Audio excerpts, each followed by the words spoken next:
just giving shout-outs.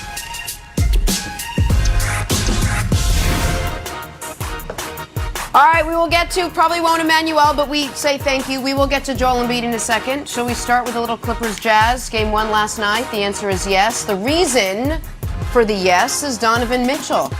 Now, Donovan came into the game not feeling well. He said at halftime he felt nauseous. He felt a little lightheaded. He still went out and dropped 45 on the Clippers. 32 points in the second half alone. And then on defense, this team holding Kawhi and PG to a combined 43 points. Utah rallies for the Game 1 win. Man of the hour, Donovan Mitchell, after the win. I let my team down in the first half on both ends of the floor. I let Reggie and Luke kind of get hot. They were kicking my ass a little bit. I came in the locker room. I wasn't making the right reads in the first half, so I said, you know what, guys, it's on me. At the end of the day, it's on me, and I had to go out there and just set the tone, and we did our thing. Terrible third quarter to start the half. Up, 13 or 14 in the third just started. And we just came out flat. They came out, they were playing desperation ball the whole night. And, we didn't match it until late. But, I think the positive out of it is, we gave ourselves a chance, regardless we gave this one up with a flat third, we still gave ourselves a chance to win this. If you watched this game, you heard some playoff P chants from that crowd there in Utah. Brandon, what was your biggest takeaway from Game 1? Yeah. Biggest takeaway was Donovan Spider Mitchell. Number 45 dropped 45. And like he said, it was the tale of two halves. He was sensational. It was interesting because D. Wade was in the crowd. And he reminds me, Nick, of Dwayne Wade. He's a throwback Dwayne Wade player with a better shot. He's more consistent from the three. 100%. The way they used pick and roll last night was genius. I started playing basketball back in 1996. That was the first time I was introduced to organized basketball. And my neighbor brought me out to the yard and he said, let me see if you can make this right hand layup, this left hand layup. And then he took me straight up to the top of the key and he said, let's work on pick and roll. So for them to use pick and roll the way they did last night was brilliant, was genius. He got to the bucket anytime he wanted. You go back to that game, the first half, the first quarter, second quarter, even going into the third quarter, the Clippers dominated. Every time I'm watching these games, I'm looking for what the storyline could be. In that first half, I thought the storyline was and was going to continue to be that the Clippers was the most explosive team on the court. I thought the Clippers were the team that we talked about 2 years ago, how dominant they were. Rondo looked like he was, a young 22-year-old Rondo, the way he was getting up the court and playing defense. They looked amazing. And then all of a sudden, Spider Mitchell kicked in that second half, and it was lights out, Nick. Yeah, so the only predictable thing that happened in this game, Brandon, or one of two predictable things I should say, is the Jazz won by 3 when I laid the 3.5. That's about how my NBA playoffs have been going, even when I'm right. Somehow I'm wrong. Just devastation. I'm watching that final possession of regulation, and I'm like, I need Marcus Morris to make this 3 so it can go to overtime so the Jazz can win by 4. But that was not to be. But here's the other predictable thing. The Jazz came out rusty and the Clippers came out hot. And then rust gave way to tired legs and rest ended up carrying the day. This was the Clippers' 8th game in 18 days. The Jazz had been off for almost a week. So it was not shocking that the Jazz came out and missed, well, it was a little shocking. They missed 20 consecutive shots. But it wasn't shocking they came out and their shot was off. And it wasn't shocking that the Clippers, feeling great about how they played in games 6 and 7 against the Mavs, were able to carry that a bit through the first half. But then in the second half, that's right, in front of that sold-out, incredibly loud arena, the Jazz got going and the Clippers wore down.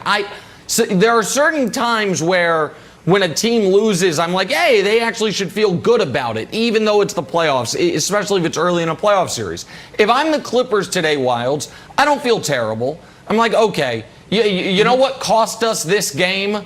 Games 1 and 2 against the Mavericks. Like, what cost us game 1 in the second round is that we weren't ready to play games 1 and 2 against the Mavericks, which made us play 7, and we couldn't go the distance. The other thing that cost him the game is something you called yesterday that I was not ready to go with you on, which was Donovan Mitchell played like a superstar.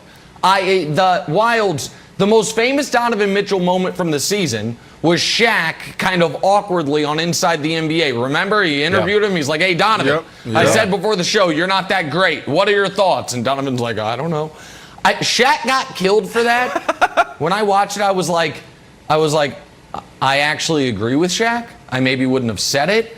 That I look at Donovan as a really good player, but not a guy who's going to do what he did last night. Not a guy who's going to be able to be the best guy on a team that could make the finals. You said yesterday, Wilds, that the path for the Jazz is see if Donovan can score 50. He damn near scored 50. Yeah, right. See, here's the funny thing about the playoffs. And the Jazz have been a very distribute the ball, multiple guys in double figures. But when it comes to the playoffs are different, right? You can lean a lot on one guy. And granted, Conley was out, so I think Donovan had to, carry more of the load. But here's the thing of what we're watching, the ascension of Donovan Mitchell.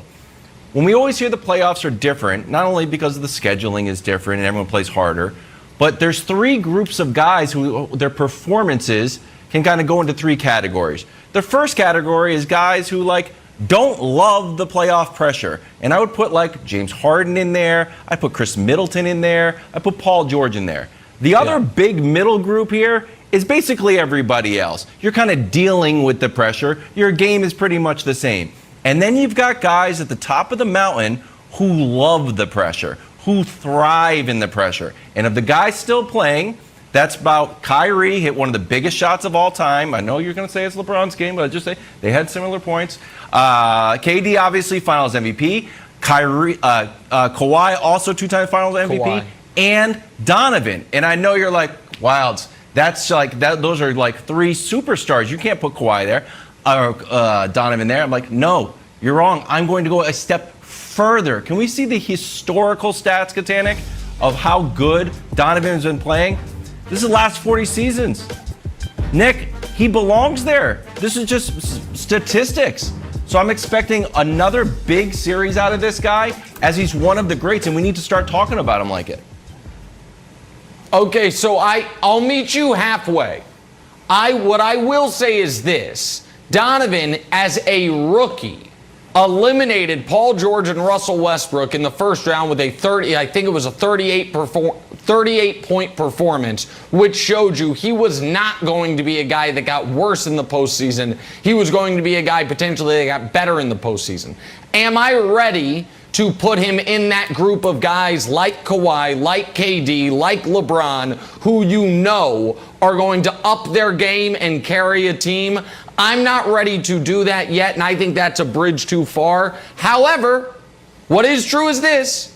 There is only one player in these NBA playoffs who is undefeated. That player is Donovan Mitchell.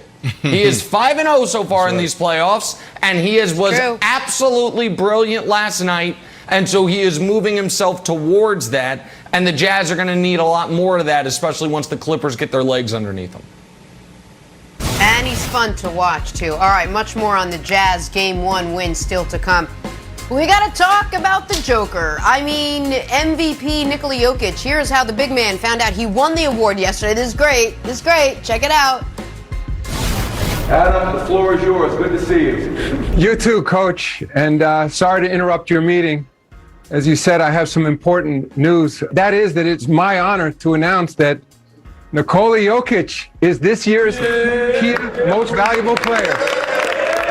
Congratulations, Nikola.